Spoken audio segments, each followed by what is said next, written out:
Renowned names है, अगर आप देखें पब्लिक शेयर होल्डिंग, तो जिससे काफी भरोसा आता है। मुझे लगता है कि ये स्टॉक को लेना चाहिए और जो टारगेट लेना चाहूँ मैं वो है 570 590। ओके, तो 570 590 के टारगेट के लिए खरीदारी करें आई ऑन एक्सचेंज। ये है की तरफ से। इस बीच जरा बाजार के ट्रेंड पर रखिए नजर। अभी अभी 48,000 के ऊपर आपको बैंक निफ्टी जाते हुए दिखाए। मिड कैप 1.5% नीचे, स्मॉल कैप 2.5% नीचे। बैंक निफ्टी आपका अभी अभी 48,000 के ऊपर गया था, 450 पॉइंट की ऑलमोस्ट आप।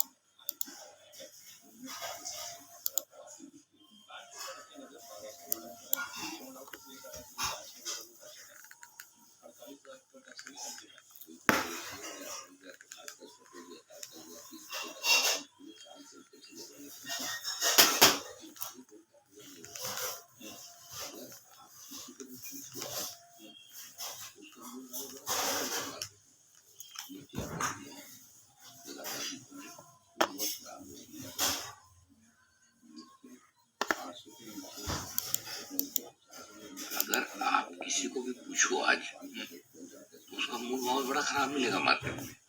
निफ्टी आपका ढीला है लगातार दूसरे, चलो बहुत खराब नहीं, ढीला तो है। मिड कैप 800 को नीचे, स्मॉल कैप 400 को अभी तो फिर भी ठीक हो गया। 1000 को नीचे था मिड कैप इंडेक्स, 500 पॉइंट आपका स्मॉल कैप इंडेक्स गया 2% बढ़ने वाले शेयर गिनती के बच्चे हैं। अब तो 225 शेयर ही बचे हैं एनएससी पे मजबूत शेयर। तो क्या हिसाब से तेजी, बैंक शेयर कुछ अलग ही चाल चल रहा है भाई साहब। मुझे लगता है 48,050 का स्टॉक वैल्यू खा जाएगा 100% खा जाएगा।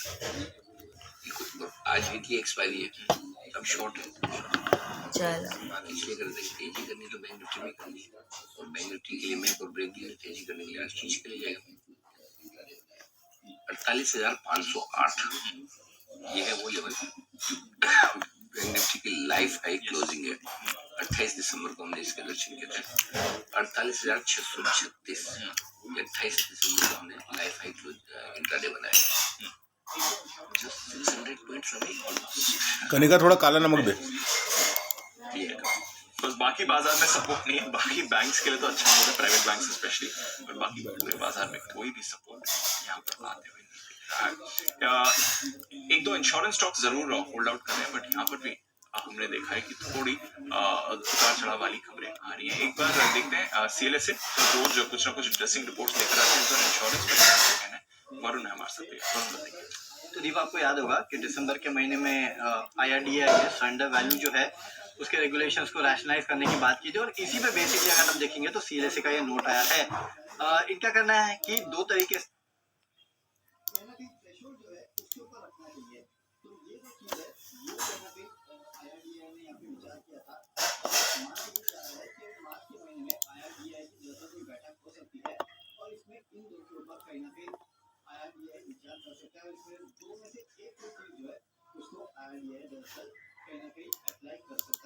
IRDAI ने यहाँ पे विचार किया था, और माना ये जा रहा है कि मार्च के महीने में IRDAI की दरअसल कोई बैठक हो सकती है, और इसमें इन दो के ऊपर कहीं ना कहीं IRDAI विचार कर सकता है।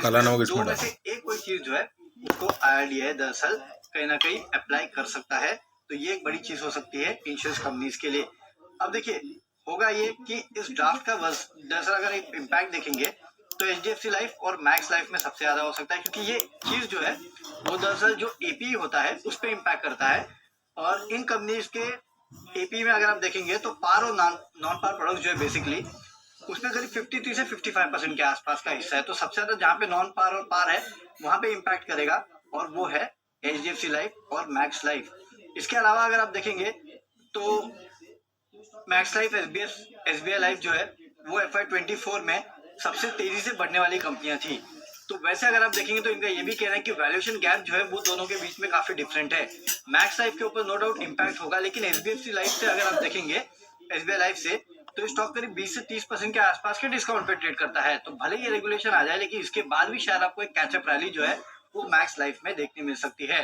तो दो चीजों पे नजर रखिएगा, एक तो मार्च के महीने में IRDAI की तरफ से कौन से दो रिलैक्सेशन में से एक रिलैक्सेशन को यहाँ पे अनुमति मिलती है, और दूसरा क्या मैक्स लाइफ में कैचअप रैली आती है, क्योंकि SBI लाइफ के मुकाबले अगर आप देखेंगे तो सस्ता ट्रेड कर रहा है।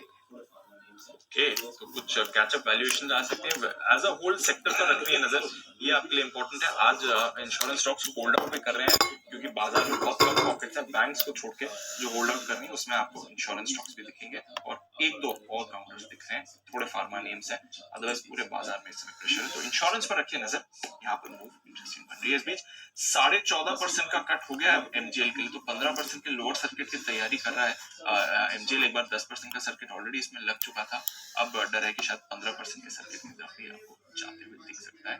वीकनेस इस पर और ज्यादा बनती हुई दिख रही है। 10 की कमाई, आइए लेते हैं राकेश जी कुणाल जी से उनकी आज की 10 की कमाई का स्टॉक। सर बताएं कौन सा स्टॉक लेकर आए हैं?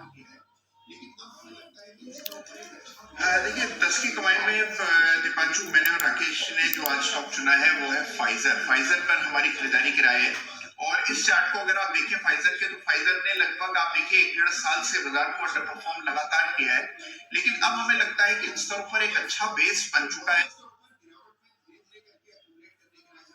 नीचे के लेवल से एक अच्छी रिकवरी हुई है और जिस तरह का चार्ट स्ट्रक्चर है, हमें लगता है कि जो मौजूदा भाव है 4500 के आसपास, यहाँ पर अगर धीरे धीरे करके इसको